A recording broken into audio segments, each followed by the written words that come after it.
ये अमानत है तीनों तुम्हारे लिए, इन्हें रखना सलामत हमारे लिए।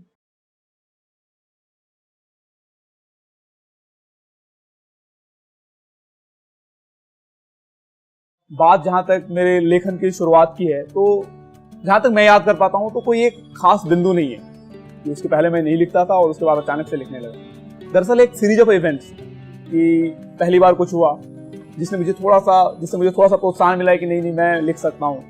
दूसरा कुछ इवेंट हुआ जिससे लगा कि नहीं मुझे लिखना चाहिए, और फिर तीसरा कुछ हुआ कि उसके बाद मैंने लिखना पहली कविता लिखी, फिर किसी को दिखाया, वहां से कुछ थोड़ी बहुत प्रोत्साहन मिले और फिर उसको मैंने आगे किया। सीरीज ऑफ इवेंट्स में जो मुझे पहला इवेंट याद आता है वो ये है कि जब मैं घर गया एक बार और अपने पिताजी के कोई पुरानी डायरी थी उनकी, और उसी डायरी को पलटते पलटते मैं एक पन्ने पर जा पहुंचा जहां पर उन्होंने 2-3 लाइनें लिख रखी थी, और वो लाइनें उन्होंने अपने जिंदगी के शायद आखिरी दौर में लिखी होगी। वो लाइनें कुछ इस तरह थी कि ये अमानत है तीनों तुम्हारे लिए, इन्हें रखना सलामत हमारे लिए। तो ये तुम्हारे और हमारे की जो बात वो यूं थी कि वो लाइनें उन्होंने माँ के लिए लिखी थी, मेरी माँ के लिए। ये 3 बच्चे, मैं, मेरी दीदी और मेरा छोटा भाई, ये तीनों अमानत हैं और हमारे लिए। दरअसल इन्हें इसलिए तुम बड़ा करना है कि ये हमारा, मतलब मेरा तुम्हारा दोनों का नाम आगे करे। तो कुछ ऐसे ही सोच के साथ उन्होंने लिखी होगी कि ये अमानत है तीनों तुम्हारे हमारे लिए। वो लाइनें पढ़ी और मैंने थोड़ी देर बात की मम्मी से इस बारे में। फिर माँ बताने लगी कि हाँ पिताजी तुम्हारे लिखते थे। तो वहां से एक था कि हाँ लिखते थे, मतलब वो एक बैकग्राउंड है मेरा कि लिखने वाले थे।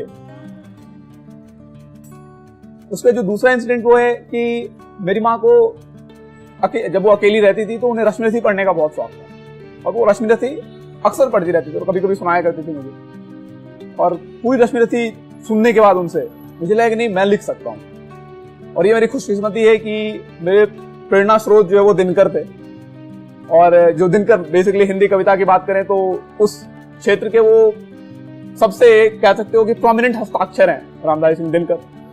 और उनकी कविता सुनने के बाद मेरे अंदर ये जागी कि नहीं मैं कविता लिख सकता हूं।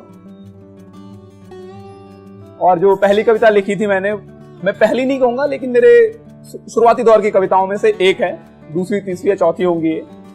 और वो कविता थी रंगभूमि।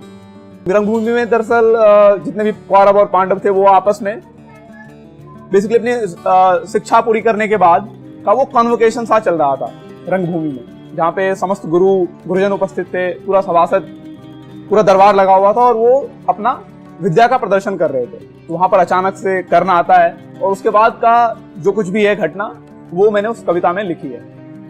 तो वो कविता कुछ यूं है कि थी सजी हुई जब रंगभूमि कुरवों का ओज दिखाने को, थी सजी हुई जब रंगभूमि कुरवों का ओज दिखाने को, तत्क्षण था कोई प्रकट हुआ अर्जुन को धूल चटाने को। खुद था उसको मालूम नहीं है योद्धा वो किस कुल का, पर था सचमुच वो वीर एक खोया चिराग कुरुकुल का।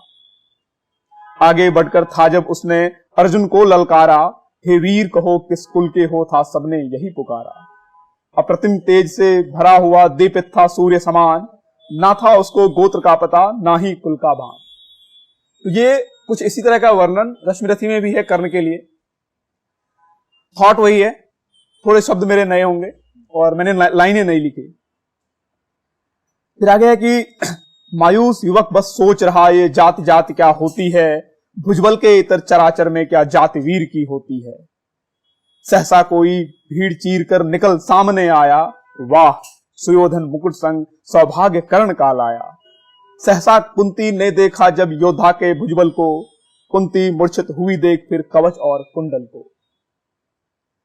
किंग कर्तव्य विमूढ़ मां मौन रही, मान या के सुख लूटे। किंग कर्तव्य विमूढ़ मां मौन रही, मान या के सुख लूटे। अदृष्ट तनय को अंक भरें कि इज्जत के महल में लौटे। माता विवश धरा पर थी और पिता व्यथित भुवन में, अश्रुविष्ट करने वाला हो मानो सूर्य गगन में। सायंकाल में जैसे रवि ने अपना किरण समेटा, छोड़ रंगभूमि का उत्सव सब अपने भवन में लौटा। खुश था कोई देख पार्थ को, कोई कर्ण को पाकर, चला जा रहा कौरव दल आपस में मोद मनाकर। किंतु व्यथित थी कुंती और चिंतित थे गुरुद्रोण, एकलव्य सा दूजा कंटक आधम का है कौन।